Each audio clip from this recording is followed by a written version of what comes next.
অবশ্যই আজ বয়াত নিন আর মৌলানা সাহেব আপনার সালাম পৌঁছে দেবেন ইনশাআল্লাহ। ইনশাআল্লাহ পৌঁছে যাবে, হুজুরের কাছে আপনার সালাম এবং দোয়ার আবেদন পৌঁছে যাবে ইনশাআল্লাহ। 2 নম্বর লাইনে আমাদের এক ভাই আছেন পশ্চিমবঙ্গ থেকে, ভাই হাবিবুর রহমান সাহেব। আসসালামু আলাইকুম ভাই। জি আসসালামু আলাইকুম। ওয়ালাইকুম আসসালাম। জি ভাই, আপনার প্রশ্নটি করুন। আমি মালদা থেকে বলছি। জি, আমরা প্রতিদিনের মতো আপনাদের সত্যের সন্ধান যে আছে দেখছি। জি, আপনাদের যে আছে সত্যের সন্ধানের মানুষকে আমাদের দিক থেকে আন্তরিক সালাম জানাই। জি, আমার প্রশ্ন হচ্ছে জনাব, যে কোরআন শরীফের মধ্যে যে আছে 5 ওয়াক্তের নামাজের যে আছে আয়াত আমরা খুঁজে পাচ্ছি না। এক জায়গায় আছে পড়েছি, সূরাটা মনে আসছে না, ওয়াকিমুস সালাতা তারাফিন নাহারে জুলফাম মিনাল লাইল বলে আয়াতের মধ্যে আছে 3 ওয়াক্তের নামাজ পাওয়া যাচ্ছে। তো আমার প্রশ্নটা হচ্ছে কি 5 ওয়াক্তের নামাজ কোরআন শরীফের আয়াতের মধ্যে যে আছে কোথায় কোথায় আছে, এটা একটু আমাদেরকে বুঝিয়ে দিবেন।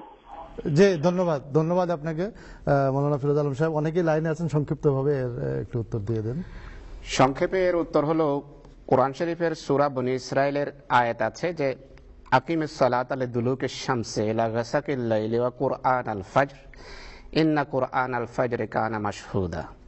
যে এখানে আল্লাহ তাআলা বলছেন যে আকিমিস সালাতা লিদুলুকিশ শামসি, সূর্য ঢলা থেকে সময় এখানে উল্লেখ করা হয়েছে যে তখন নামাজ কায়েম করো, ইলা গাসাকিল লাইল, সূর্য অস্ত যাওয়া পর্যন্ত, অর্থাৎ রাত যখন অন্ধকার ছেয়ে যায় সেই সময় পর্যন্ত।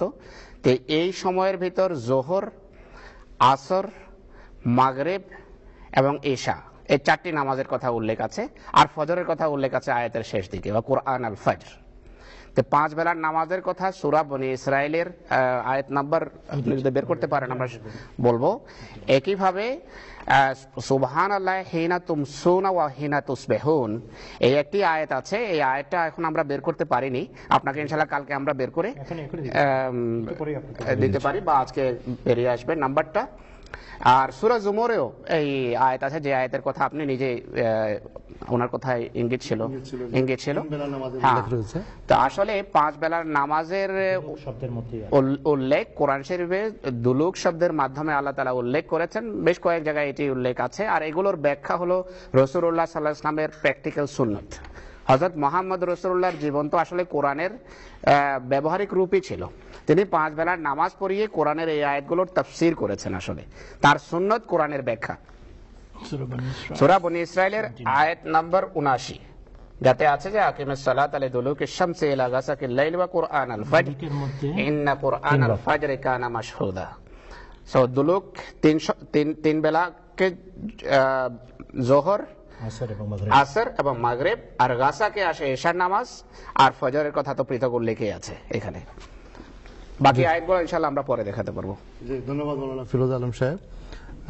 আশা করি ভাই আপনি আপনার উত্তরটি পেয়েছেন এবং আয়াতটিও নোট করে নিয়েছেন। 6 নম্বর লাইনে আমাদের এক বোন আছেন কলকাতা থেকে, রোকেয়া খাতুন সাহেবা। রোকেয়া খাতুন সাহেবা, আসসালামু আলাইকুম ওয়া রাহমাতুল্লাহি ওয়া বারাকাতুহু। ওয়ালাইকুম আসসালাম। জি ভাই, বোন আপনার প্রশ্নটি করুন।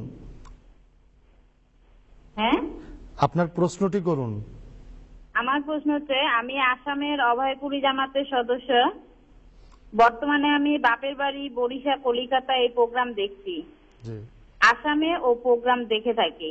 আমার প্রশ্ন হচ্ছে, কোরআনে মেয়েদের দেহের পাঁজর থেকে সৃষ্টির কথা বলার অর্থ কি? জি, ধন্যবাদ আপনাকে। জি জি, মাওলানা আব্দুল্লাহ সাহেব প্রশ্নের উত্তর দেন। হ্যাঁ, পাঁজর থেকে হাওয়াকে তৈরি করার কথা যেটা বলা আছে হাদিস শরীফে, তার অর্থ হলো মেয়েদের মধ্যে চারিত্রিকভাবে, স্বভাবগতভাবে একটা বক্রতা থাকে, এবং এই বক্রতা তাদের কোনো দোষ নয়, এটা তাদের সৌন্দর্য। আরেকটি জিনিস বলা হয়েছে যে পাঁজরের হাড়ের আড়ালে দেহের সবচেয়ে মূল্যবান জিনিস ঢাকা এবং নিরাপদ থাকে। ঠিক তেমনি বাড়ির ভেতরে যিনি মহিলা কর্ত্রী হন, বাড়ির যিনি পরিচালিকা হন, তিনি বাড়ির সবচেয়ে বড় কার্যক্রম নিজের আয়ত্তে রেখে সংসার পরিচালনার দায়িত্ব পালন করেন। পাঁজরের হাড় থেকে হাওয়াকে সৃষ্টি করার অর্থ হলো তার মাঝে একটি বক্রতার সৌন্দর্য বিদ্যমান, আর একই সাথে তিনি সবচেয়ে বেশি বড় সংসারের দায়িত্ব পালন করেন তার আয়ত্তে সবচেয়ে মূল্যবান জিনিস সংরক্ষণের মাধ্যমে। এই দুই অর্থে পাজরের হাড়ের সাথে হযরত হাওয়াকে তুলনা দেওয়া হয়েছে। ধন্যবাদ। জি, ধন্যবাদ। আশা করি বোন আপনি আপনার উত্তর পেয়েছেন। আর এখানে এই যে নামাজের কথাটা আয়াতটা আমরা পেয়েছি, যেটি সূরা রুমের 8 নম্বর আয়াত। সূরা রুমের 8 নম্বর আয়াতে আছে ফাসুবহানাল্লাহি হিনা তুমসুনা ওয়া হিনা তুসবিহুন ওয়ালাহুল হামদু ফিস সামাওয়াতি ওয়াল আরদ ওয়ালাহুল হামদু ফিস সামাওয়াতি ওয়াল আরদ ওয়া আশিয়া ওয়া হিনা তুজহিরুন। এইখানে 5 বেলার নামাজের কথা আল্লাহ তাআলা উল্লেখ করেছেন। সূরা রুমের কত নম্বর আয়াত বলেছেন? সূরা রুমের আয়াত নাম্বার হলো এটি 18 নম্বর আয়াত। জি ভাই, আশা করি যে আপনি আয়াতটি নোট করে নিয়েছেন। 2 নম্বর লাইনে আমাদের এক মেহমান আছেন শেখ শাহাদাত আহমদ সাহেব। জি ভাই, শেখ শাহাদাত সাহেব, আসসালামু আলাইকুম ওয়া রাহমাতুল্লাহি ওয়া বারাকাতুহু।